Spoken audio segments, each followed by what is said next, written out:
What is happening, friends? Yes, you are not seeing things. You are not hearing things. This is not an illusion. That sounded like some Diamond Dave stuff. That's right, my friends. You are not seeing things. You are not hearing things. Ha! You are not an illusion. This is the real deal, Diamond Dave. Ow! Ow! Oh, man. Anyway, welcome to a Thursday episode of Let There Be Talk. If you are a Patreoner, you have already heard this episode because sometimes I do drop little bonus episodes to the Patreoners way ahead of time. So Patreoners, I will be giving you a separate bonus episode later this afternoon or so. Everybody else, this is a brand new episode to you. It is a brand new band in my mind and world from the last 6 months or so, but not a new band in the rock and roll world. This band has been around since 2013. They are called King Buffalo out of Rochester, New York, and they are badass. This band is amazing. If you're into some psychedelic rock, which you know I am, heavy blues, desert style, some driving down the highway music, getting your mind together, whatever you want to label this, stoner rock, whatever you... Everybody needs a title. What is it? Is it stoner rock? Is it acid rock? Is it metal? Is it rock and roll? It's just damn good music. King Buffalo. Found out about him about 6 months ago, and ever since I've just been obsessed with them. They've got a fairly new record out that just crushes called Longing to Be the Mountain. And these guys, I love them. No record deal. Just out in a van, 3-piece, laying down rock all over America, trying to spread the word and doing it. They are doing it. And you're going to love this episode. It was recorded live at the Comedy Store. It's a little loony. I usually don't have all 3 members or 4 members or 5 members of a band on, but it was fun to have them on. They were obviously fired up to be in Los Angeles. They were about to play a gig that I went to that evening after recording the podcast, and they just completely kicked ass. So I hope you do enjoy this episode, and you do go out right away and check out all their music. It's all on iTunes. They do have some vinyl and great merchandise and all that stuff on their website. Check out their website, which is, let me get that for you real quick, kingbuffalo.com. Support new music. That's what I've been doing, trying to drop some knowledge on you guys, and I hope you do enjoy it all. Before I do drop the episode, just a quick reminder, I am sitting here in Detroit, about to do 5 shows at the Comedy Castle starting tonight. Hope to see you guys out here. No excuses. Get the fucking babysitter. I don't care about the job, getting up in the morning. You're tired, whatever. Come out. Let's do some laughing. Let's hang out. Comedy Castle tonight. Everybody else that doesn't obviously live in Detroit, check me out 420 in Milwaukee with Joey Diaz at the Pabst Theater. 2 shows. First one sold out. Second one on sale right now. Then Las Vegas, April 29th through May 5th at the Comedy Cellar at the Rio Hotel. And La Jolla Comedy Store, just a heads up, has been moved 2 weeks earlier now, June 7th through the 9th. So make your way out to these shows, these live events. And I hope to see you guys all out there. Big love to some new Patreoners out there. Joe Soldezo and Wiseman Art. How are you guys? Thank you for your support. I love you guys. Welcome to the Patreon. Everybody else, don't forget to leave a review and subscribe on iTunes for this podcast. We're trying to reach 1,500 reviews, and we are pretty damn close. I think we're at 1,481. So let's see if we can get it to 1,500 over the weekend. If you've never left a review, just do it. It's really easy. Everybody else, also don't forget about the YouTube channel. Okay, here we go. Enjoy this, people. Have a great weekend. Here we go. King Buffalo.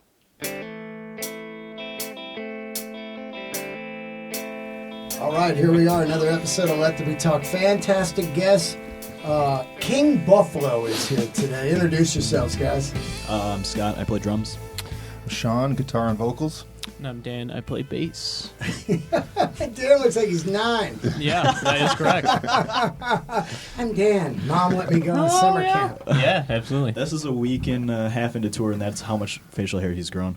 Yep. No, I shaved a little bit. I'm 33. 34? 33. I don't know. Time's hard. Yeah. You're like that. You got like the Dick Clark disease, That's absolutely right. Hopefully I live that long. which is a great disease to have. Yeah, absolutely. That is crazy. Now, here's the heads up on you guys. I hate when I post up, let's say, a desert rock band or a stoner rock band or psychedelic band. I'll post one up like, this band's great. And then people hit me with 500 of these bands. You know what I'm saying? Like, if you like them, you got to check out blah, blah, blah, blah, blah, blah, blah. And it's like a million of them. They're all kind of doing the same thing. But somebody sent me your band, and immediately I was like, oh, I'm in. And I think the first part about it is you guys actually had some incredible songs. On the new record, that's the one that I got turned on to, Longing to Be the Mountain. And that is what I say over and over that makes a desert rock, stoner rock, psych band different from the other ones, songs. Because you can easily just distort a bass and start laying down a long groove and like, yeah, these guys are killer. And it's like, yeah, but they got the curly chords and they got the Rickenbacker bass. There they are.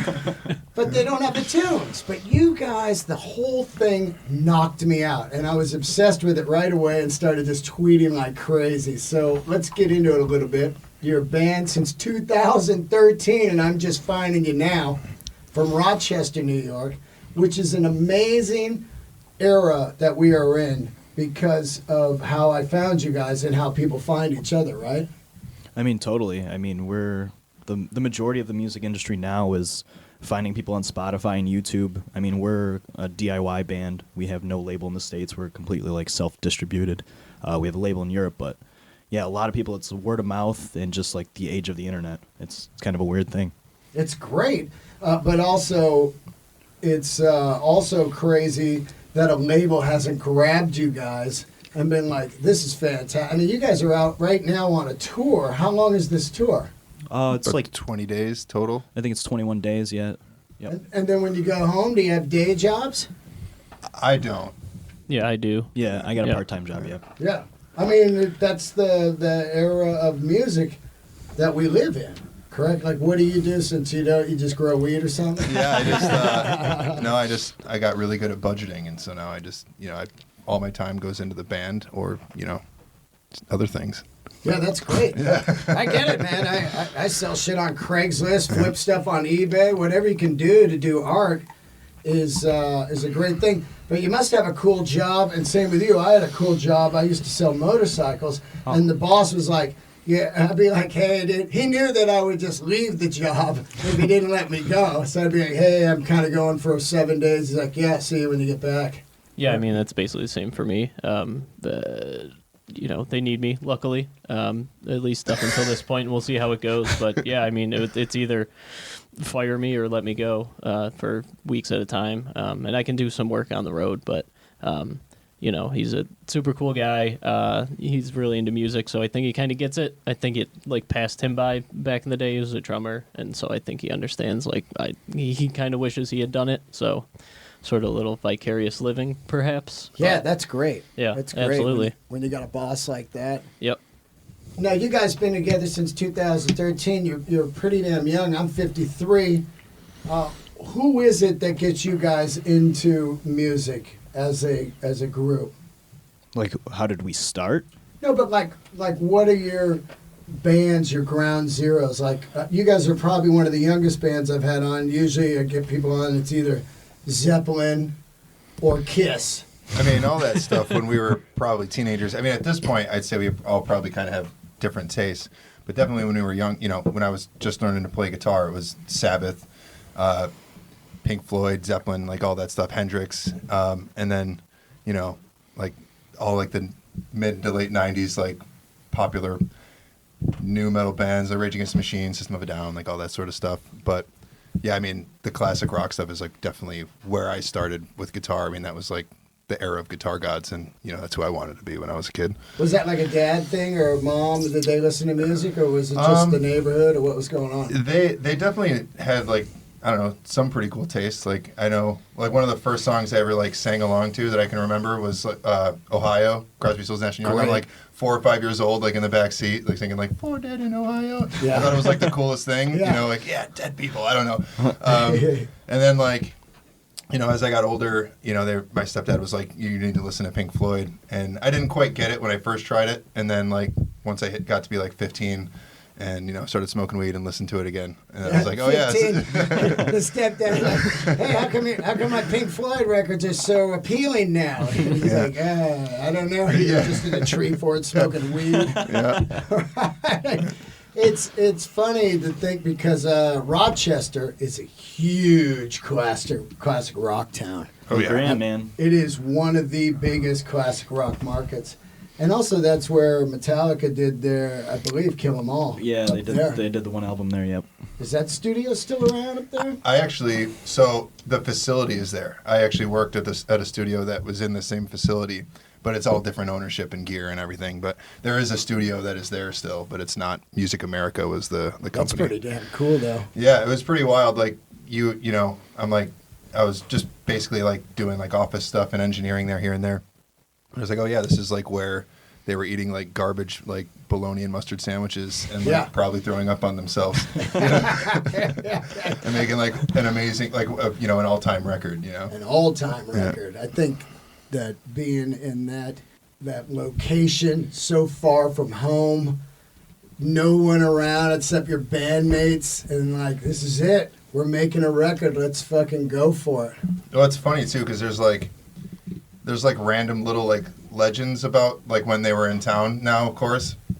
And like my girlfriend's dad at one point he tells this story. I can't remember it word for word, but he's like, oh yeah, I gave them a ride to and from a party when they were here recording the record. And he's like, they were really drunk. And I was like, it's just like funny stuff like that we don't have a lot of that. I mean, Rochester's not like a huge city or anything, so like these little legends kind of like take hold and people love them. How do you guys get together? Is it classic ad in the paper, or how does this happen? We were in like two kind of like friendly rival bands in Rochester, two like psych, stoner rock bands, and then their band started to fall apart, and my band fell apart, and me and Dan went to high school together, and like me and Sean have known each other for a while because, like I said, we were in like competing bands. You're always at parties and shows and stuff. Yeah. So we all knew each other, and we all knew like each other could play. And it was basically, we started jamming and we started writing kind of like immediately. And then shortly after that, we had to come up with a name because we had like written 3 songs. We were about to go on tour with All Them Witches. Wow, which you obviously know. Fantastic band. Yeah. Wait a minute, you guys just get together, you write 3 songs, and you get a tour? Well, it was a very small tour. Right. Like I've known those guys. I mean, because I toured with them in my old band too, a few times. But that was our first tour ever as King Buffalo. And we were also doing, it was like King Buffalo Velvet Elvis tour, because it was, Velvet Elvis is the band I used to be in. So we're like, we're not really sure. I booked these shows, but we need to play something. But we did it in an RV with the Witches. They had just released Lightning at the Door, and nobody cared yet. Masterpiece. Yes. I know. Masterpiece record. Yeah. We borrowed my uncle's RV, and we all piled in. Dude, yeah, because you had the Velvet Elvis tour booked, and then you guys... fell apart. Yeah, and then he's like, well, I have all these dates, and they had just made a record, so they had like 2,000 copies of a record. Yeah, he's like, hopefully, like, we can try to sell some of these. Like, do you guys want to go on tour as Velvet Elvis? We'll play a couple of Velvet Elvis songs, and then instead of learning the songs, we just started like jamming and writing our own songs. Like, I guess why don't we just be our own band and we'll play a couple Velvet Elvis songs. So it was all confusing. Like, we'd show up and everyone was like, oh, Velvet Elvis. We're like, no, we're King Buffalo. They're like, yeah, but we booked Velvet Elvis. And, it was just, totally ridiculous. And what, you have 3 songs? That was a 30-minute set? We played some Velvet Elvis songs and then a couple songs from our old band as well. Yeah, it's a weird hodgepodge. How does the name come about? Dude, It's like the lamest story. it sounds. I don't think any of us are really a big fan of our name anymore, but it's gotten to the point where like you can't change it. It's pretty good though, because there's this era. Like there's like 10 witch bands. Yeah, I had all them witches on. I still think their name's way cooler than ours, but that's maybe it's because I'm not in that band, so I don't know. Well, I mean, you got to look. There's Witch. There's L.A. Witch. There's all them witches. There's Witches the Witch, Burn. yeah. Burn the, all these witch bands. It was like so. King Buffalo immediately. There's We Hunt Buffalo, Lord Buffalo. Oh, yeah? There's Yep. Bison. Bison. There's another Bison band too. Yeah, there's probably a King Bison. Yeah. So how do you come up with it? Well, basically, we needed a name quick, so we just wrote like 40 to 50 names on a whiteboard, and then we all took turns like crossing off like I think it was like 3 or 4 that we absolutely hated, and so we got down to like a top 4 or 5, and it was like okay, now we need to actually like argue about this for a while, and then eventually I think we all just kind of all tapped out and hated King Buffalo the least. We're like, yeah, that could be kind of cool. Like I could see cool artwork for King Buffalo. Yep. It's good, man. Yeah, it's fine. You know, and it's easy to say. It's fine. It's easy to understand. I mean, our old band before this was called Abandoned Buildings Club, Which is really and difficult so to say. I just wanted a short band name that was easy to say that you could tell someone and they didn't go, huh? Yeah. A band of what? I hate that, right? Never mind. Okay, Yeah. So whatever. King Buffalo. Bam. Easy. Done. It's like Greta Van Fleet. You Yeah. know, like nobody. Who's Greta? Which one of you is Greta? Yeah. Yep. Don't want with that Leonard either. Skinner. Yeah. Or you know, all the bands where they think it's a dude's name. It's Yeah, hilarious. by the way, which one one's of you is Pink? Pink? Yep. Yeah. Yep. Which one of you is Van Halen? I want to talk to Van. But like the thing with like our name is so like we're from Rochester and we're like an hour east of Buffalo, so like we get constantly all the time like, oh, you guys are from Buffalo, or people from Buffalo like, but you guys aren't even from Buffalo. It's like, oh, bad job with this. We were really dumb when it all came down to it because our original tour van was covered in Buffalo Bills shit. Like it had like a buffalo like pooping out the other teams in the division, and it had the Bills back party, it man. said, it said Department of Tailgate Parties, and so it's just like What was it? A rental, or you guys it owned was that? my dad's van. Hilarious. Your dad's van. Yeah, it's my dad's van. So we were touring around in a Buffalo Bills van, and then people would be like, dude, I just saw the Bills van roll by. Where are you guys playing tonight? But yeah, I'm really happy we don't have that anymore. But It was fun though. It was Yeah. interesting. It was fun rolling through like Massachusetts and you know, Patriots fans everywhere, and Oh, we're just fuck. like, Dude, I think Right. Philly was the most brutal. Some dude was just like screaming, "It's like fuck the Bills!" I'm like, dude, you guys have Michael Vick as your quarterback. Then like you just drowned a bunch of dogs. Yeah, Why are you yeah. yelling at us? Yeah, we haven't- relax. Yeah, we haven't won anything in yeah, forever. who are we hurting? Like Yeah. you know, Yeah, fuck you and your van. yeah.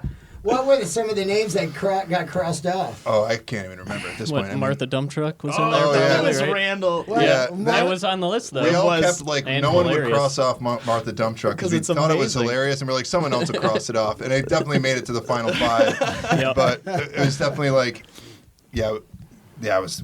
Couldn't be Martha Dump Truck, but It'd be pretty cool. Which one of us would be Martha? It's a different kind of band.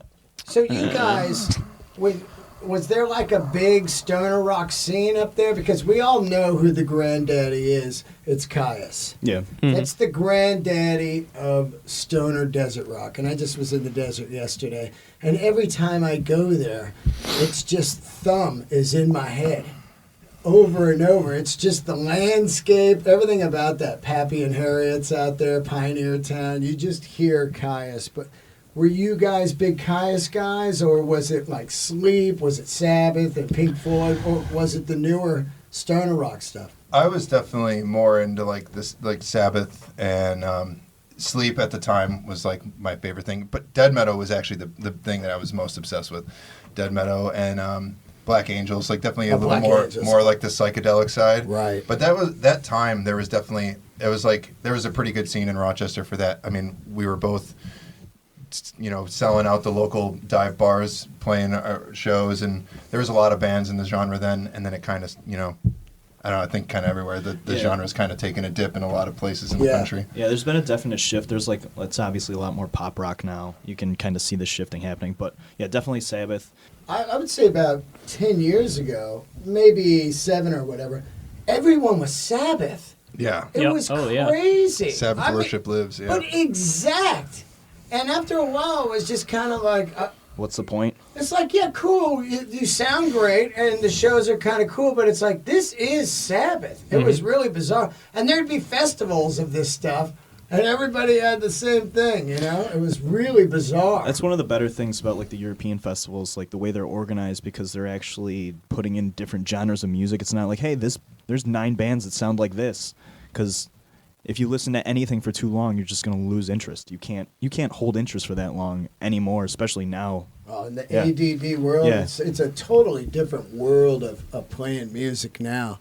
You know, people are just the cell phone up. They're not engaged at all. Well, that's why they've been like adding those bags. I mean, we're obviously not at that any Playing kind of those level now. like that. Yeah, please come to our shows and take as many videos and pictures as you Absolutely. want and put them on the internet. Absolutely. Please. Are they actually doing that at concerts now? Because they do. Yeah. I know Jack White did it, yeah. Jack White Jack was White. doing it, I but know obviously I think what did that start with, like Chappelle? I know Chappelle Yeah, was right. like one of the first ones, and probably Lucy K's doing it too. I opened for I think- Chappelle, and they had it, and then I recently was at Denver Comedy Works, and they bought the bags after Dave Chappelle was there. They're like, "This is so great." And what's amazing about that is you can do 1 hour of comedy, and they're on for the ride. They're listening. Yeah. They're not missing stuff. You can do stories, everything. Well, because they're actually engaged. Yeah, and I was actually doing like an hour and 10, an hour and 15 minutes, which usually I do 45. I'm out of there because they're just like, time to look at phone. Yeah. Yep. But when you're doing an hour and 15, an hour and 20, and people are on board, Yeah. it blows my mind because it's similar to going to the movies or a play. Just go to a concert and don't have the phone. And because I was telling somebody yesterday, I remember all the concerts for the first 20 years. In the last 10 years, I don't remember barely any because I was taking photos and videos and looking around. So you don't take it in the same way. It's a weird balance, because even when I go to shows and I'm like, oh man, I'm so stoked to see this band, and you want to record a second, so sometimes like I'll pop it out for a second, then I got to put it away for the rest of the time because I want to like have something to remember, but I also don't want to be a douche and just have it out the entire time, because then you're not part of the experience. Then you're just you're watching it through a screen instead of just being there as a person. That's bizarre, right? The band's 5 feet away, but you're looking at a screen. Yeah. You're not even getting the HD effect Oh, of humans in front of you. Yeah. It's so weird. It's weird. I tend to, I don't know, I don't really sweat it too much. I think however someone wants to have a good time at our shows. I get it. Like if they're there, you're winning. Well, and like I think That's I true, kind already of got try their to money, think of yeah. it like a flattering thing of like they like this so much that they want to have a document of it Yeah. Yeah. like I forever, mean, if like they're filming, besides yeah. just the record, and so like more power to them. Like knock yourself out, have fun, like whatever. Just don't be a dick to anybody. Yeah. Don't like block anyone with Yep. a giant Yeah. Yeah. Just the entire screen of iPad so nobody can see. I do it a lot because I like to turn people on to music while I'm there. Like, here they are. Yep. It does two things. I'm out of the house. You should be out of the house. And two, look how good these guys sound. There's no backing tapes. There's no fake people behind the curtain. I mean, we all play with laptops. We just stand up there with laptops. None of you us haven't have real noticed? That's instruments. what I weird. like about you guys. Yeah, we're that different. Like, you can actually go take a piss. Yeah, it's beautiful. Mid-set, Yeah. not even worry Yeah, about go it. get a sandwich. Yep. Yeah, Bump that's a nice. blow. My Yeah, why guitar not? solos, I just hit play and then I just take a break and Yeah. come back. Sit down, Pre-record. read a book. Yeah. Now you guys would get together for a couple years. You go in and do the first record, and you guys record this on your own money and everything. Yeah, Well, we have our own like studio space. Oh, you do? So like I said, I used to work at a studio, and so I have a background in audio engineering. So it was like right before that I had gotten out of like a really bad relationship and didn't have a place to live. So I like mooched off him for a while, and then all the money that I would have spent on rent, I just bought like gear. Yeah, when he moved in, he's like, what do you want me to do? I was like, dude, just do the dishes, save all your money for recording gear. And then I work in a venue part-time, so like I kind of have some free run in that place. And we have this place up on the 3rd floor where basically we just made our own studio and practice space. And it's like in Rochester? Yeah. What's the venue called? It's called the Main Street Armory. That's So, great. a bunch of bands have played there. It's like a 5,000 occupancy venue, but up on the 3rd floor there's like there's no elevator in the place. You can't really use it for anything. So we have our space up there, and then Sean will pop open the door, and you just get like this natural reverb, like this cavernous sound, which giant, you can hear. 3-story lobby. Yeah, That's great. It's on So you can all the hear records, that. yeah. You can hear that on all the stuff. There's videos on our Instagram where we're tracking the reverb just to get like that massive sound. And I was telling my buddy about that, and he actually mentioned your podcast. He's like, dude, you gotta hit up Dean Del Rey. He's got this podcast. He's like, he loves the Witches, so he would obviously love you guys. He's like, he's gonna want to hear about this reverb shit. And I was like, Oh, yeah. maybe one day, dude. I don't know.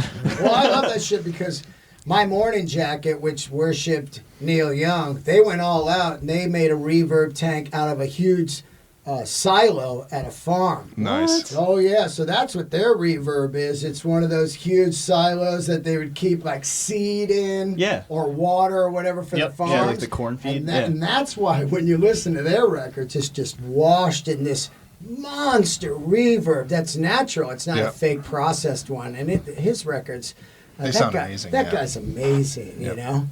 So that's pretty damn cool. Now, what were you using for the recording equipment? Was it all just Pro Tools? Yeah, it's all Pro Tools. Right. You know, nothing super fancy, like Focusrite interfaces and stuff, and some decent microphones. And then, like the first record, Orion, we just tracked everything live and then did some overdubs.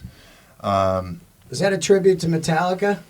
Oh, we get that a lot. And, Well, it's one of the greatest instrumentals put out by a metal band. Yeah. Sure. And I thought, well, that's kind of cool if it was an ode to Cliff Burton, because that thing is, you know, if you listen to that's Scarface, right? It's like dun dun dun dun dun dun dun dun. If you listen to the sound, the landscape of Scarface. yeah.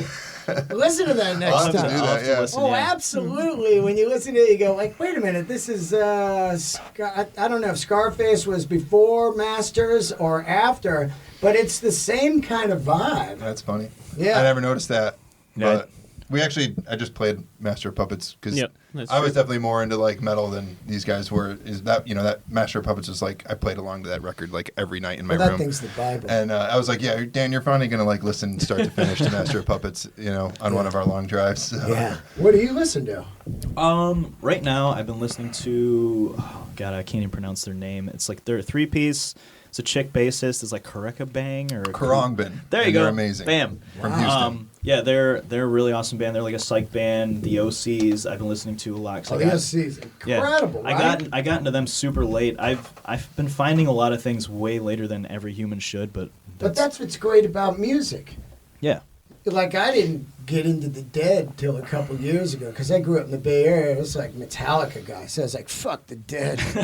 Trust fund stoners. Yeah. You're the dude that like wearing the jacket that put your back to all the other fucking bands that played, just like flicking them off. They did some documentary talking about that. The dudes in the Metallica jackets just like flicking off the other bands with their backs to them. I just didn't have the palate yet. Yeah. As you get older and you realize, like yesterday I had Alan Parsons on the show. No shit. Yeah, Alan Parsons Project. Yeah. That's awesome. And this fucking guy, which is great to talk to you guys about. I knew Alan Parsons Project, but through the 70s, you're like, is that Steely Dan or Alan Parsons? Because they were really similar super FM juggernauts. Yeah. Just that beautiful, perfect sound. And as I dive in, I'm like, wait a minute, this guy engineered Dark Side of the Moon. He's at my house on the couch. I'm like, this is fucking legendary shit right here. Yeah. Yep. He's like, oh yeah, I recorded the clocks. I went down to the store. I said, turn all the clocks off, and then we'll have them all hit at different times. He's in there with a mic, that kind of shit. That's fucking insane. He was at the rooftop concert for Let It Be. Wow. The last, Beatles Yep. concert. He mic'd it up. And he also worked at Abbey Road at 18 years old, which is just insane. But That's hard to even process. it really is Yeah. to think about. And when I was growing up, I hated Pink Floyd. I was like, stoner rock. I didn't like Pink Floyd. I was into AC/DC, Van Halen, You wanted a party. Yeah. Zeppelin. I just liked, You wanted more driving kind of stuff at that yeah. point. Yeah. And now I'm like, bring on as much. More space. Yeah. And I think it's in this political climate, really. it helps me to chill when I get home. I just sit on the couch, throw on some Dead, and I'm like, or Pink Floyd. I mean, Animals could be the greatest record ever made. Yeah, that's one of my tops. Yeah. I mean, I think Dark Side's the best record ever made. Right. But Animals is probably the number 2. You know? Yeah, I always go with metal first, but Right. everybody's that's the coolest. That's just because because you're like the hit. You're being You're a hip. hipper guy. Well, that's- But like Dark Side is just banger after banger. I get You know. Dark Side. That's for the. I go Uma Gooma. You know? Yeah. Some Yeah. guys like they don't even know what they're talking about. Yeah. They're just Yep. trying to out hip you at a party. Yeah. Yep. Oh yeah, you go. I go Sid Barrett solo. Yeah, dude, madcaps all day. Yeah. No, Now who do you it's listen good, to? but man, I can't get away from hip hop these days for some reason. That's amazing. That's great though, Yeah, because it if you adds a guys were different all thing to into the band, I same think. shit, Right, and I think that's what sort of partially helps our sound is that we're all listening to different stuff, and it's not all like, yeah, dude, you listen to Master of Reality again today? Yeah, dude, cool. Yeah. Let's go listen to it again. Sweet. yeah, right. Ding. Which great record, but Great record, you can't yeah. have everybody sort of digging on the same stuff. It helps to get different perspectives, and even if it's not technically correct, like, oh, that was an interesting idea, like it's coming from a weird spot, maybe Yeah. push it over to this side a little bit more, but at least you're not all pulling from the same spot. I grew up during some of the greatest hip hop of all time, Sure. mostly because of the production values. Also, if you think about the Chronic, Yep. Oh yeah.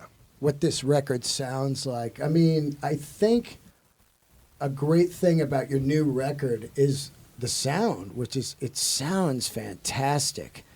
And I think that people in this do-it-yourself, they sometimes skip over some things just to get material out there and get out running instead of taking their time. When I was recording records, it was like $2,000 a day. Wow. So you did not fuck around. Yeah, you Yeah. didn't have You any were time. like, let's be ready. And you went in there and you were just fucking working. There was no cell phones or nothing. Your girlfriends knew you were going to the tomb. You would not be coming out till later. So when you guys were recording this new record, obviously you take it to a next level. Did you take a lot longer recording it? Did you use different equipment from the first? Yeah, so we actually, this was the first record that we had any outside help, which we had Ben from All Them Witches came up and produced it, and Grant Husselman, who he engineered, I think he engineered the ATW. I don't think he mixed it, but he recorded it. Right. Did he do He- Sleeping too? Did he No, engineer- that was they did that. Oh, with was Dave that Cobb. Dave Cobb? Yeah, yeah. But so they both came up to Rochester to our space, and they brought some microphones that really nice microphones and some different interface stuff, and which allowed me to kind of take a step back as far as just like wiring stuff up, like X's and O's and all the logistics stuff, and kind of put more of like like a captain's hat on and like focus on like arrangement and stuff like that. And we didn't track it live like we did Orion and Repeater. We went through and parsed everything together. So once we did all the main instrument tracking within like 5-6 days. Would you lay down drums, bass first? I did like a scratch guitar and then Drums were first. and right? drums, then Yeah. bass, and then guitar solos and all the other extra stuff. So the bulk of it was done in like 5 or 6 days in Rochester, and then both Grant and Ben left. They left, and then I did the like all the vocals and everything, and mixed it all myself. You mixed it yourself. Yeah. Wow, it sounds smoking. No, thanks. It's Yeah. I go a little, That was like we were saying, like we definitely moved slow with the DIY thing, like especially having my hand on so many different like parts of the project that I definitely have like about like 40,000 nervous breakdowns throughout the course of the whole thing. Yeah, and I'm you like- never know if it's good because No. you're in it so Oh, my- long.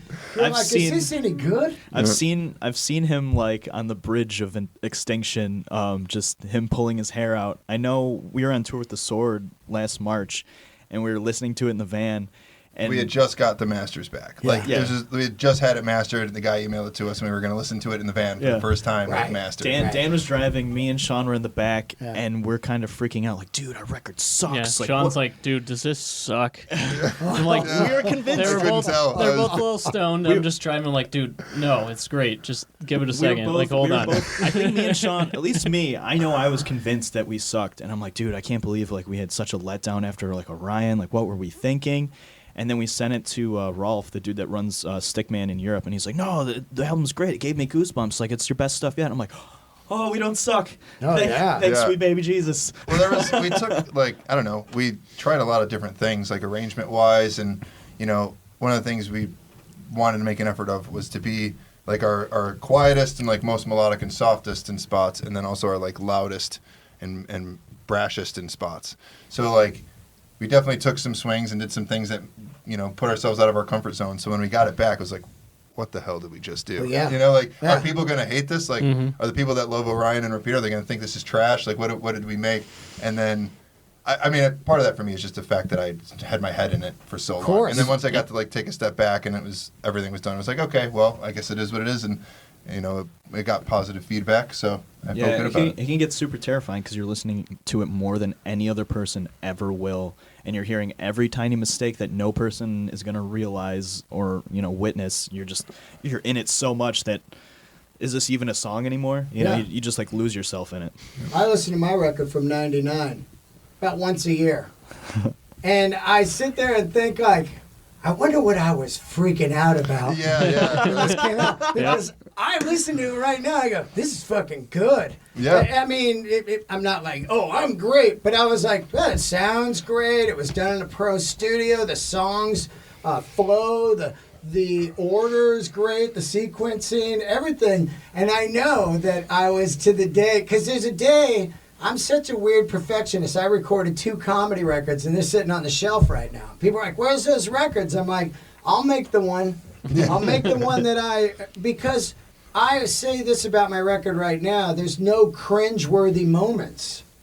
And, you know, if you can make something like that, it doesn't matter what everybody else thinks. You're like, well, you know, I love this. I absolutely love it. I think that Faith No More, Angel Dust, that had to be a crazy record to make after they're coming off the big record and be like, is this any good? And to me, it's a masterpiece. I mean, that guy is like a level of creative genius. Like Mike Patton, like, He's unbelievable. I find it hard to believe that I obviously had no information on this, but he seems like he's extremely confident and like knows like, I'm going to do some really weird shit on this record and you're just going to have to deal with it. You know, I think he just trusts his creative flow and does not give a fuck if you don't like it. I think it comes down to, I had a great time. I got some stuff done. I got some art done. And this is where I was at that time. Yep. He doesn't, I mean, when you're geared, same with your band, you're not geared around radio. Yeah. It takes the shackles off of like, we could really take this anywhere. You could do a next record that would be thrash metal.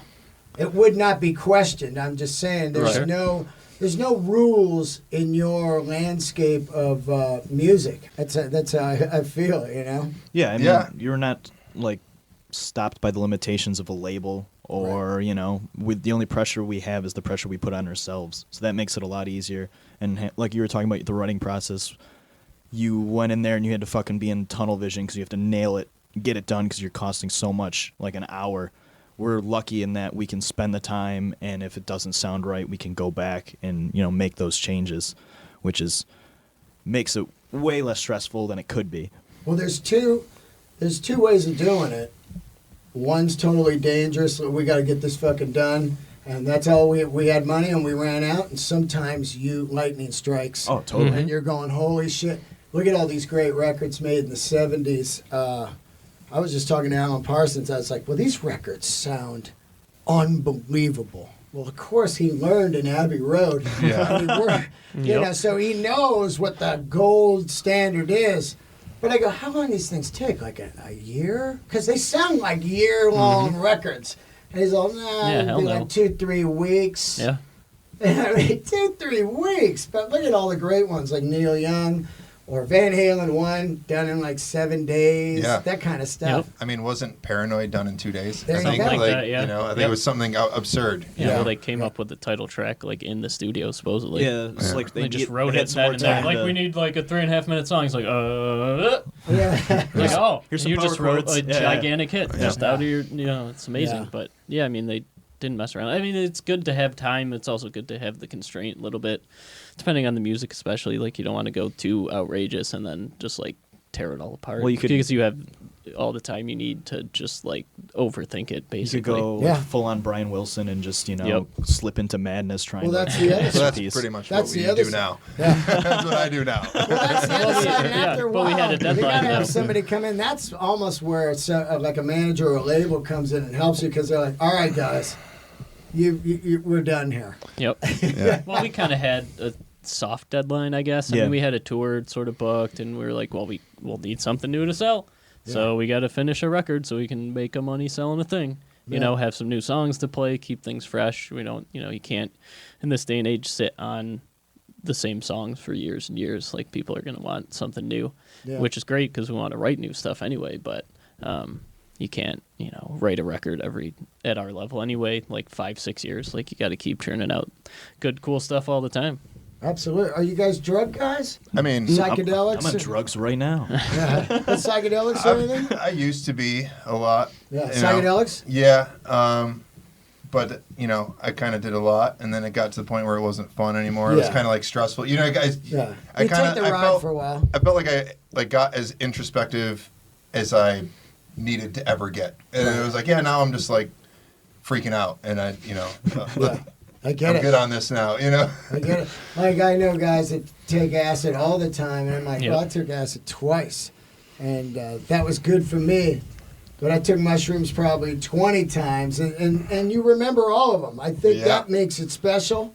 It also opens those so-called doors to take you for a ride, and then after a while, they don't really open anything, and you're like, well, I just got high. And Yeah. Well, and I think it's good too. Like even when you're past that point and it just starts to be not fun, it's at least like, well, at least I know like where like my brain kind of wants to go if given the opportunity. You kind of learn about like your own thought patterns and you learn a lot about yourself, even if it's just like I'm just going to be super stressed out for like 6 hours, Yeah. It's like, all right, I don't need to do this anymore, but I learned something, so I guess it's not like totally worthless. Yeah. Do you guys dig into the history of psychedelic music? 2 days ago, I was hanging out with Chris Robinson out in the desert. He's got this great band, Greenleaf Rustlers, and he brought a handful of records, and one of them was called Baby Grandmothers. Do you know this band? No. I don't think either. so, no. This is why I love music. Yeah, always something. Always something. 1968, Swedish psychedelic band. Basically, their influence, which were Pink Floyd and Cream and Hawkwind. I mean, That's I'm going to turn you guys on to this after we're done here. This shit is insane, and I love that about old psychedelic rock bands. There's a shitload of them out there. We don't know about that. We're making records do-it-yourself way like you guys in the 60s and 70s that are super rare, and some nerd will be like, these guys are from Germany. They were the originals. You're like, what? Get the fuck out. You put it on, you're like, what is this? yeah. No, I mean, that era, I kind of think a lot of my favorite like psychedelic rock bands are from Europe in general. They're just like they kind of have like a different sound and different approach. I mean, like the krautrock stuff is like some of my favorite shit ever. I mean, Agitation Free. Every time I listen to Agitation Free, I think this is what I wish the Dead sounded like. Yeah. Like when the Dead are great, but I just love, like, I think they had like a similar sort of tonality, but like there's less people playing. They're just like more like back and forth. I just think they like jammed better than the Dead, which I'm probably gonna get stabbed No, for no, saying. no. No, I already because have the knife. I'm way deep into the Dead now, and I do find myself now sitting there going, all right, I get it. I know what you're going to do here. They've got about 3 eras. They've got the Pigpen bluesy era. Then they get into that Donna era, her and her husband in the 70s, kind of Steely Dan meets Dead, stuff like Shakedown Street and Terrapin Station and stuff like that. And then you get into the Brett Midland era where they're just like bloated and long, crazy jams is what I love, where they're just completely lost on drugs and stuff. But you kind of get it. And I think it's a lot like a lot of scenes where you're like, all right, like especially with the stoner rock scenes, you're like, I get it. And then there's these bands that rise above it. And it's like you guys and All Them Witches, Sleep, that last Sleep record. I mean, that thing just comes out of nowhere on record store day. Yeah, I know. I'm in Nashville. I happened to be there that day. I'm at Third Man. They're like, hey, you got to get the new Sleep. I got the crazy two-tone one. I was like, wow, these guys, they haven't been around forever. I buy it, get home, and just completely blows everyone's mind off. Like, what the fuck? That was like their first one in like 15 years, right? Yeah, and no one even knew they were doing it. It was like a total secret. It's super brilliant on their part, like, you know, because their Sleep, and then to just do it as a surprise. Of course, everybody's gonna go buy it on record store day of all days through Jack White's label. Yeah. Incredible album cover. Yeah. Incredible sounding record. It's like I said. There's a handful of bands out there doing this sound that are fantastic, and it's great to see people like you guys doing it. Now, let's talk a little bit how tough it is to tour. You're headlining right now, right? Yeah. And how do people know you? Did you build a draw over the years? Because I'm a huge music head, and I've only known you for about 7 months now. I mean, we've toured a lot since we were a band. I wouldn't say it wasn't until recently that tours started to go well.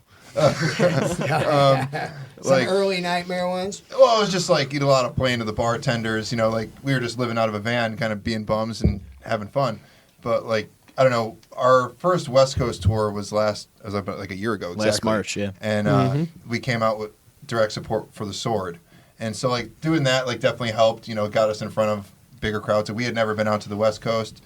So that definitely helped. And I don't know, we just got a lot of like pretty good feedback on the new record, and so it's grown. It's like the first tour that I feel like, oh yeah, this is like, you can see this the is growth, cool, like people actually care, people like us. So yeah, the first few years, like I was doing all our booking, and obviously I'm not a booking agent, so we're playing to seedy bars, playing to the other bands and their girlfriends.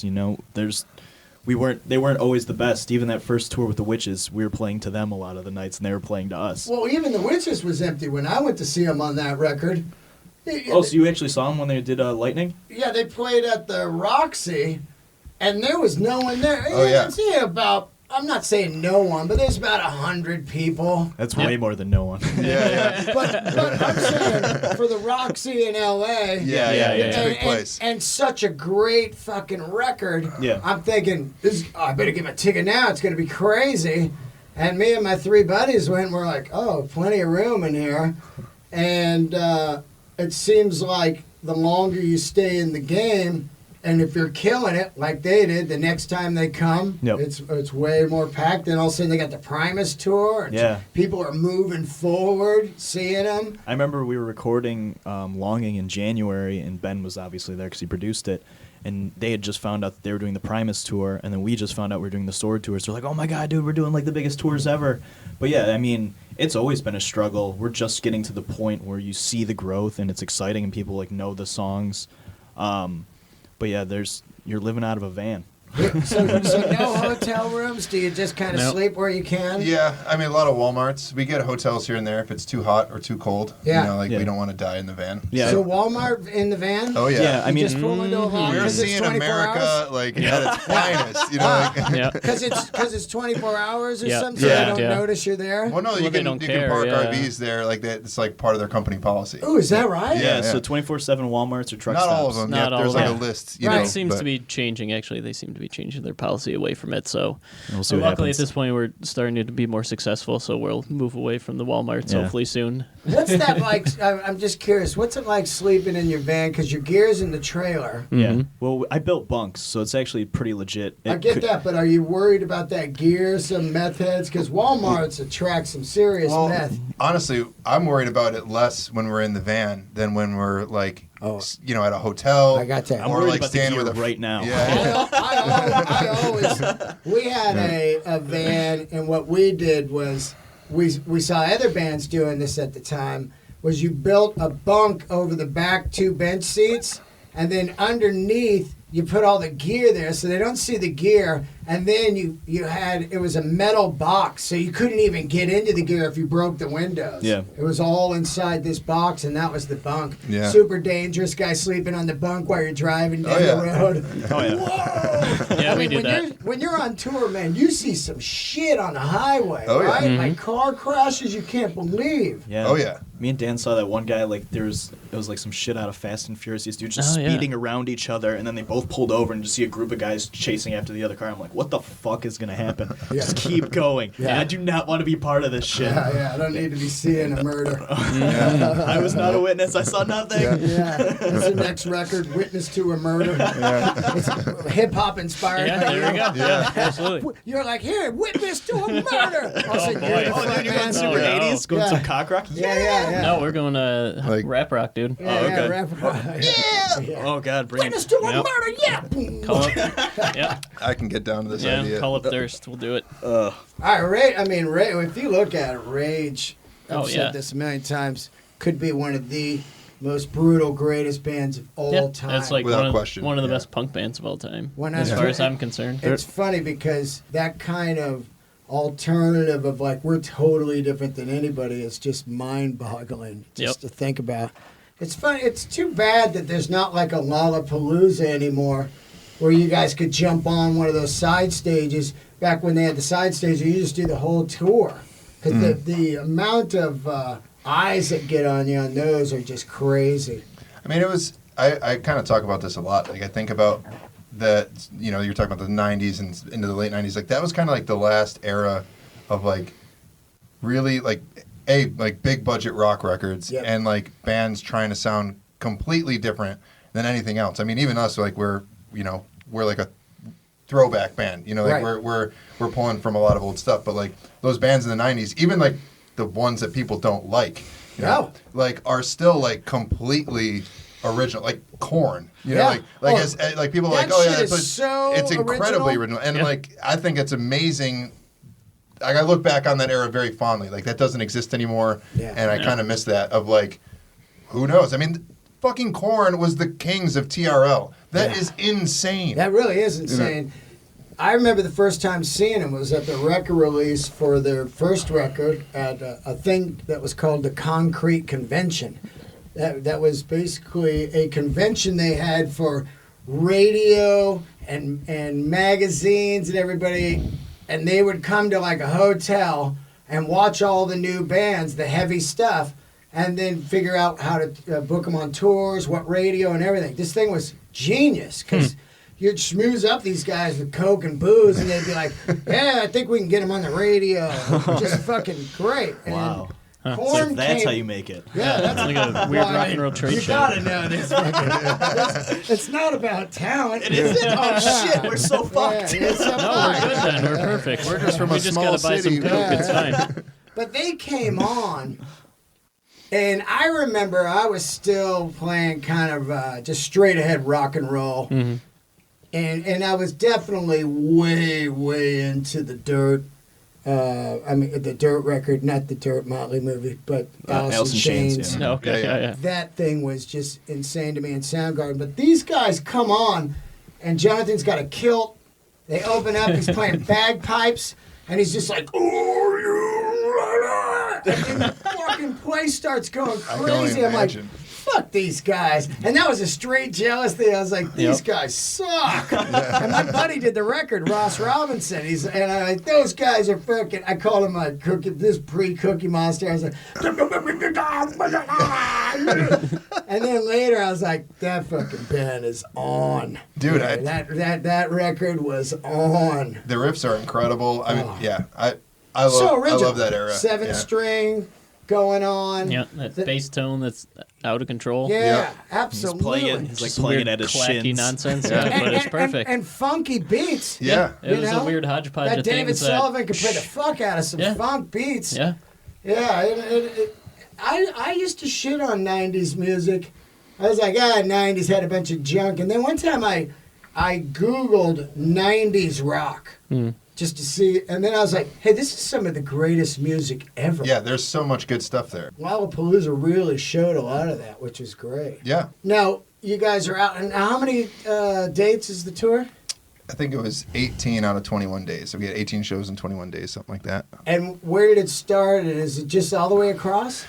Our first show was in Grand Rapids, Michigan. Great town. And then we kind of worked up, through that part of the country. And then we played Minneapolis, and then we had 2 days off to get all the way across the country to Spokane, Washington. Whoa, dartboard tour. Yeah. He's like, okay, next spot, Arizona. Then you go to Florida. Yeah. You're like, who the fuck's booking this? It made a lot of sense. I mean, we had 2 days to get there, so it was fine. I actually love our agent, so I will defend him 100%. Yeah, he's amazing. No, he did a really great job routing. It's just there was nothing really in between that made sense. Dakotas and Montana, but there's not a lot going on, guys. The scene isn't the best there, so if they want to come see us, unfortunately, they got to do a bit of driving. They're like, play some Thorogood, you fucking goddamn pussies don't know Thorogood. Dude, I would love. We have some Blackfoot. I would love for some stranger to scream that at me. Play some George Thorogood. I mean, Head to the bone. We did play Fargo. We played Fargo. Fargo's cool. They're really nice. The people were very nice. The venue was nice. Yeah. Yep. I think the weirder the town, the better the fans. I do think there's something to that, especially That's like after true, they're you feel I feel kind of bad because they almost seem so like overly thankful. Yeah. Like, thank you so much for coming to our town. Yeah. I'm just like, man, like. Have some pride. Have some pride in your town. Your town's cool. Like, Does everybody skip it? I'm from kind a of small thing? city too. Like people skip my city all the time. Who cares? Like, own it, dude. Yeah, like, shitty city. Yeah, we can't quite compare to Fargo, but No, I know. I played in Missoula, Montana, and they got that theater there where it's famous. 'Cause I guess David Lynch used We to were live. in we ate Missoula. some noodles there. Really banging noodle place. But I'll tell you what. No, it was the tacos. the Tacos whole in fucking- Missoula? The whole city came out, though. And it Really? was like, they were like, oh, Yeah. I think I sold 200 CDs at this show. People are like, oh my God, we love you. I'm sure they were later on like, who is this guy? You know? Yeah. But yeah, you get to the small towns, and it's pretty, like I'm nobody as a comedian. You know, I'm just. Oh my God, we're nobody as a band. What's that like? But it's interesting when you see a guy kind of shaking when they're taking a selfie with you, like, I can't believe you guys are here. Yeah. And they're Dude, going like, yeah. hey, dude, I can't believe you came to the show. So believe me, I'm more thankful than you are. Yeah, it's Sure. it's a weird place when they're super thankful that you're there and they're like embarrassed, like just really stressed out about meeting you. And I'm like, dude, I'm just happy you're here. Just thank you for being here. Otherwise, we would have no gas in the van. Yeah. Yeah, some of those smaller cities though, we sell a lot of merch and just everybody's like, thank you so much, and it's so bizarre, but you don't get that in the big cities because they're spoiled. They get everything ever. Oh yeah. Oh, big time. Here in LA, there's 9 shows to choose tonight. Yeah, hopefully the other 8 shows that are playing tonight suck. Who knows? Yeah. It's a merch game now. Oh yeah. Correct. It's All musicians are traveling T-shirt salesmen. Yeah. And music is just the branding. Yeah, right. Basically. You're basically a American Apparel Yeah. driving across country. Get Like all the Stage stuff clown. that everyone used to make fun of Kiss for, Yeah. like that's like the reality now. It's like shit. What can we put our name on that we can sell? Because Yeah. you're not making the money on the music itself. You know.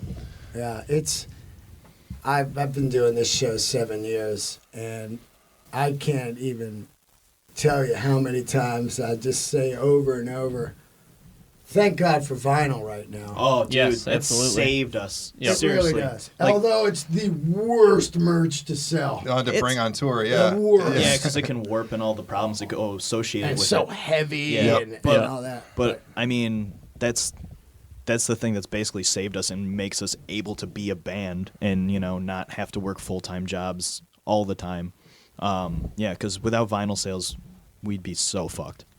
What was the Sword tour like? Which, by the way, the Sword is definitely a band that has gotten away from that Sabbath thing. Thank God, because Good for them. Yeah. Yeah, good for them. And I get it. You as a comedian or a band, you start out with your influences on your sleeve, big time, and a lot of times that'll grab people and bring them in, and then you got to figure out who you are. Especially as a comedian, you finally find your voice, they call it.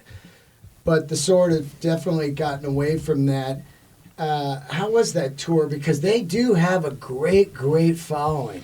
It was great. I mean, I think one of the highlights was actually when we played in LA with them. That was one of my favorite great shows show. of the whole Yeah. tour Oh, yeah, at the El the Rey. El Rey. Oh, the El Rey. Yeah. Great Yeah, room. the Yeah. staff Oh, there yeah. was so nice. It was fantastic. Great room. I've done 2 comedy AC/DC shows there. Del Rey at the El Rey. Is that the only reason you play there? I had my 50th birthday there.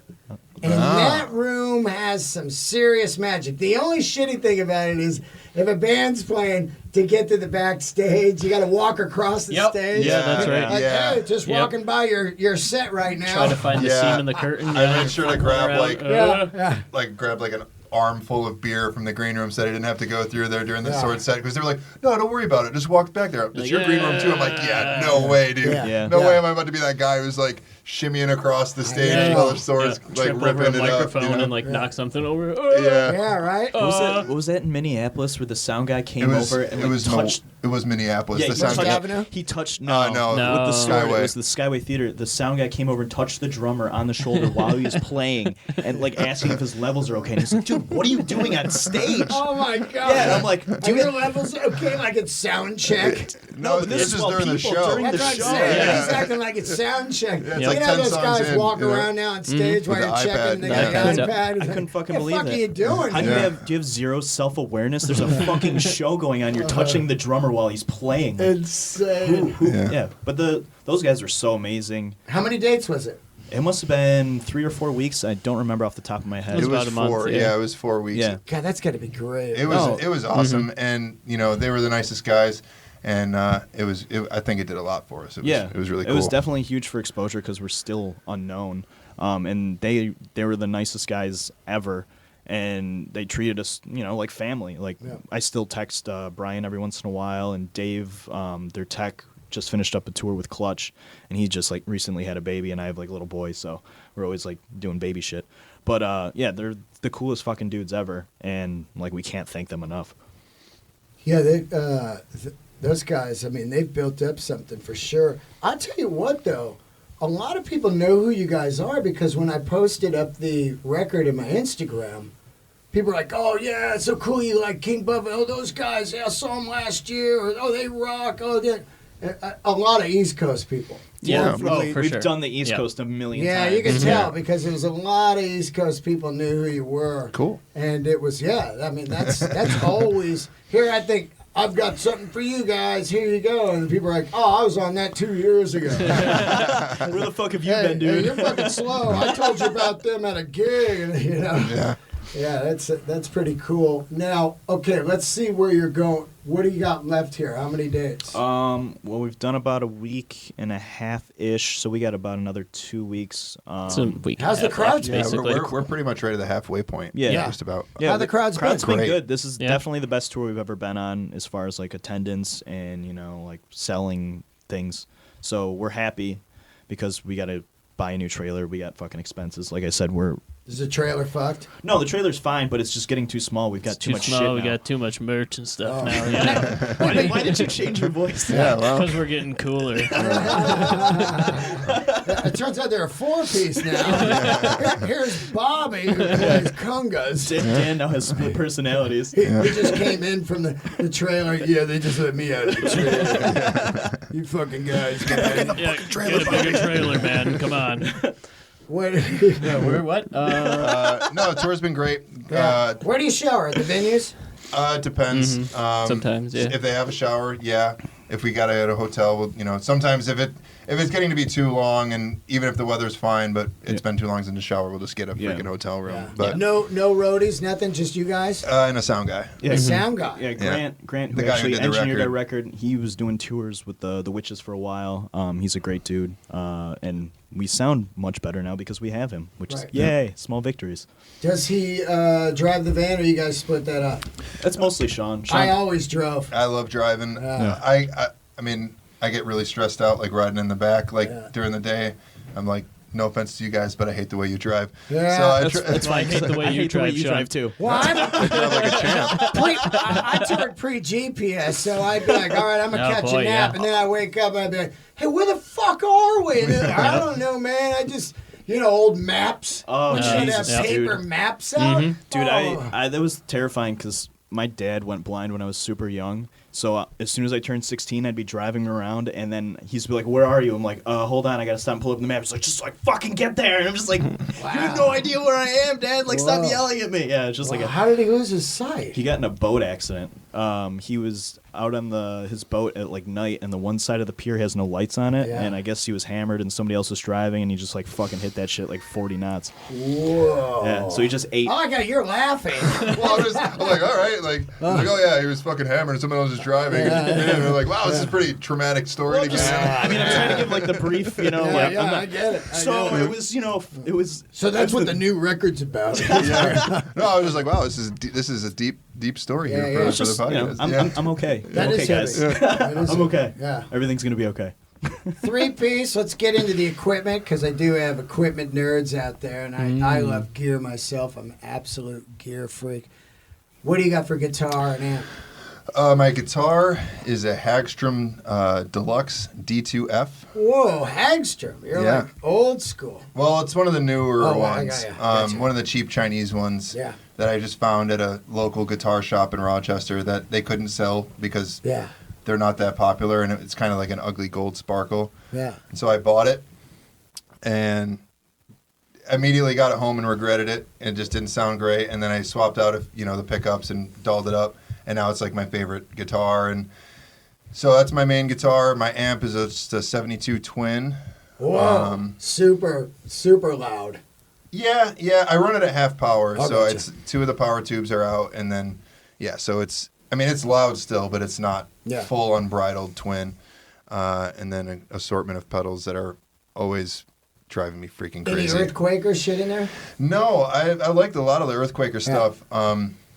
I just use a Vox Wah. Oh, yeah. And I go into a fuzz face clone that I built off of, have you ever heard of BYOC? They build your own Yep, clone. yeah. So it's their fuzz face circuit that I built. And then my overdrive is by a company called Lightning Boy Audio, which is based out of Buffalo, and their shit's amazing. Like some of the best overdrive pedals that's that cool. you could ever buy. There's like tubes in them. Yeah. One of them I have 2 on my board actually. One of them has like a 12AU7 in it. The other one has 2 like what they call new Vistor tubes. So their pedals are amazing. They're tube driven, huh? Yeah. Oh, yeah. that's cool. Yeah, they're basically like old preamp circuits out of old amps, and they sound super natural. They're great. That's cool. Yeah, and then just my tuner and a Phase 90 and Phase 90 the best. Yeah. Long live Jim Dunlap. Yeah. Just lost him, man. What a fucking god. What do you use? Well, it's a Music Man Sterling, which is basically like a Stingray, but the neck's a little smaller. Yeah. That's about it. And then I just got, it's kind of like an Ampeg V4. It's the VT22 was like the 2x12 combo version of that amp that I had a local amp guy chop apart and turn the just amp section into a standalone. Make And it so travel. Well, and I don't need the 212. It's Oh, guitar, gotcha. 212. So Kind of like it would those just old explode. Sun combos. Remember those? Yep. Yeah. Yep. And so it's basically an Ampeg V4, head. That's cool. And so it's been doing well. It just weighs 1,000 pounds, so it's fine. And a 410, I guess. And what do you got for drums? I got a Ludwig Vista lights. They're clear. Vista lights, Yeah. rad. Well, Old or new? They're reissues. They're not old. I would not travel with old ones because then I'd just be sad every day, just seeing them crack and fall apart. What color you got? They're clear. Clear. Yeah. Yeah. And Dan threw some lights in them so I can change colors. So I can be that guy. Are you a John Theodore guy? He plays Vista lights. Yes. Theodore's fucking amazing. Queens of the Stone Age in general are amazing. But What's your guys' favorite Queens record? It's because like Clockwork. like Clockwork. Yep. Wow. Oh wow. Yeah, that's fucking great. Mine's R. Most people are Feel Good Hit of the Songs Summer, for the dude. Deaf, Yeah. But like Clockwork, that's the one before the last one. Yes. And that thing is a goddamn masterpiece. Yeah. What's yours? I'd probably say I'm most familiar with Songs for the Deaf. Right. And You're then not the a other Queens ones I've guy? all. They're amazing. It's just I don't know. I tend to nowadays when I'm listening to music, I tend to look for stuff that's more like ambient and mellow. Yeah. So I listen to like a lot of weird electronic music and really old sort of like mellow prog stuff. Oh like, yeah. I love that stuff. So I tend to like at this point I'm trying to like wind down when I'm listening to music. So I don't really usually go for like the hard driving stuff unless I need to like pump myself up on like a long drive. There's a lot of like slower pieces on like Clockwork. Yeah. I love the flow of that album, and I've seen him play it live a couple times, and it's right now it's the pinnacle for me. I'm sure in a couple of years they'll release another record and that'll change, but that band has always been great. Yeah, I mean, like all the records are added to my Apple Music library. I just haven't actually like. Yeah, I get it. I get it. They come to you when they do. Yeah. Any major labels come at you at all, like Brian Slagle, like Metal Blade or anything? Because to me, it seems like you guys would be a great Metal Blade record recording artist, because they really, really have all kinds of bands on there now, and they have such a great network of how to pump bands. Yeah, nobody major yet. Nobody. We've had like a couple small labels in the States and a couple smaller labels over in Europe. And then the one we're on in Europe, Stickman, just made the most sense because that's Elder's on that label, and so is Motorpsycho. Elder, how about that band? Amazing. They're fucking awesome. We've done 3 tours with those guys. That band is insane. Oh, Yeah. wild. Yeah. They're their own unique, crazy They really sound. make you want to punch yourself in the face when you realize they formed when they were like 16, Yep. 17. Dude, they're a high school band. Does that blow your fucking mind? It's insane. Are they San Diego? No. No. Like What's the outside San of Boston. Diego one? Earthless is out of That's it, there. Earthless. Yeah. Those guys are great Yeah. too. Yeah. The Elder, man, somebody turned me on to that. I was like, what the fuck? Dude, These guys are I remember great. we did this split. It was like the Hendrix compilation back in the day, and they did a song on it, and they were playing in Rochester at like our local spot, the Bug Jar.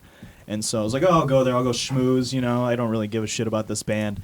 And then they started playing, and I was like, what the fuck? Like they melted my brain. And like for the next 3 months, I'm listening to Elder. And then a couple months after that, I'm on the phone with fucking Nick because they just played like Cycle Las Vegas. I'm pacing all over my roof. I'm like, hey man, I really like your band. You guys are super cool. Like trying not to fanboy the fuck out.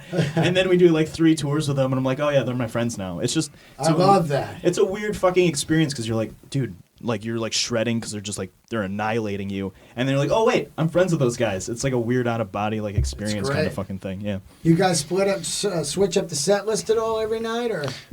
Yeah, I mean, there's certain things that we like to flow into certain things, but we do little alterations, you know, so it's not. And I'd say most of what we end up doing differently is like the interludes between stuff. But we try to make it as different, but while also putting our best foot forward, every time. Absolutely. So. Well, thanks for doing the show, guys. You're very welcome. Let's promote some of the rest of the dates. KingBuffalo.com.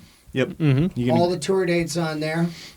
And the next 2 weeks, are you just out on the west a lot, like Seattle and all that? We're about to start making the move back towards the East Coast. We already did Seattle and Portland. We're going to Arizona next. We're playing Phoenix, then Vegas, Salt Lake, Denver. So we're like starting to carve back over. Yeah. Well, that's I'm super fired up to have you guys on, and I wish you guys the best of luck, because you guys are going for it. That's the only way you can fucking do it. No label, and going for it. Nope. Out there saying fuck it. Dude, nobody cares if you're not touring. You can make the most fucking amazing record. I mean, it happens every once in a while. Yeah. But if you're just sitting on your ass, who cares? Well, I was just talking to Alan Parsons about it. They were in the 70s. They never played live once. Yeah. And that's a different era. Oh, Yeah. yeah, Can very you different. imagine? Is that real? They That's never real. They played one gig in 1990. That hurts my fucking brain. They started in 76. To me, it's all about the live gigs. Yeah. Yeah, of course. Like some people love to record. To me, it's like, let's get this thing out and get out there and stretch it out. Can you prove that you have that ability in person? Can you can you show that vibe and like make you feel it, right there? And it really makes you feel alive. All the stories you go home with, oh, that shit club, that terrible sound man, oh, those dudes that almost ran us over, oh, that amazing gig where there's always that one on the tour where you feel like you're the Sabbath, 72. You're like, well, these people are going crazy. Yeah. Dude, it's funny because we were just in New York City and we had a friend come out to the show and we were just like shooting the shit with her and telling stories. I'm like, man, I forgot about all these fucking stories, like all the shit that we've gone through and all the shit that's happened. I love that. It's really funny to like reminisce on that kind of stuff. And if we were just a band recording and doing absolutely nothing, none of that shit would ever happen. Especially when you get older. Yeah. You sit around, like I played a couple thousand gigs, and I sit around and think, once in a while I'll be laying around, I'll be like, oh yeah, that fucking... There's always that gig with 2 people. Oh, yeah. You show up and they're like, well, It's the college hootenanny. Usually, they always say this, usually we'd be sold out, but up the street they got the free booze festival. and you don't know that shit when you're out on the road. No, you When can't. you Why get would to you? the town, they go, oh, Dallas Cowboys playing tonight, and no one's going to be here. They're like, what the fuck? Football affects a rock club? Yeah. All this kind of weird If shit. that was the case, then why the fuck did you book this in the first place? Yeah. You Well, we know- didn't expect the Cowboys to be good. Well, when people book gigs, and me, myself included, when I'm booking comedy, they just started putting the holidays in the iPhone. Yeah. Before that, I go, yeah, I'll do that. And then, like, Oh, it comes to the fuck, thing, you yeah. go, hey, this is Easter Sunday. What the fuck? I'm flying to Pittsburgh. No one's going to be there. Didn't we play like Salt had- Lake City like right after Easter or whatever? And it ended up being a great show, but we were like, dude, this is gonna be fucking awful. Like the ones that I think of, like, so we've had a couple really interesting shows in Carborough, North Carolina, which is where like Duke and University yeah. of North Carolina are Right. there. We played there one night on the Duke UNC like basketball game, like same night. Zeroville. And they Yeah. were like, well, yeah, you're gonna start late because you know we figure people will show up after the game. You know, like no one's going anywhere until after the game. But it was just like the whole freaking town was just like It's nuts, It was right? bizarre. It was Yeah. like trying to park. Everything was a nightmare. And then the next time we were there. There was like a citywide water main outage. So there was Forgot like about no that. running water anywhere. Hey, fuck that town. Dude, no, That was not It me. was- We did not say that. We love Carborough. I mean, we love it there. You pussy. yes, 100%. I was trying to make a living while living in a van. I hear you. I hear you. I do jokes where I rip on cities, and then when I get to that city, I change the city. And now it is known. Yeah. It's so funny, man. Well, I'm looking forward to seeing you guys tonight, and thank you for doing the show. Get their records. They're on iTunes. They also have vinyl. I recommend you get this on vinyl. Drop a little acid, throw this shit on, and take the ride. The record is a 6-song record that's about 45 minutes, and it's a journey, and it sounds great, and it's fantastic record you guys made. So you should be pretty happy to be out there playing that fucking thing. We did Thanks it. a lot, man. Yeah. Thank you. Yeah, thanks so much, A man. lot of sweat went into it. Any summer dates coming up? We're gonna be doing Europe in the summer. Wow. Yeah. First time? No, this will be the third time. That's great. Yeah, the first 2 tours in Europe were with Elder, direct support to them. And this one, we're going to be doing a co-headlining tour. Maybe we're headlining, I don't know, with Child from Australia. That's great. Yeah. That is great. All right, guys, go see him and support rock and roll. Thank you for tuning in to another episode of Let There Be Talk. Don't forget to subscribe on YouTube and also leave a review on iTunes and subscribe on iTunes. Helps the show. Thank you. Keep the candles lit.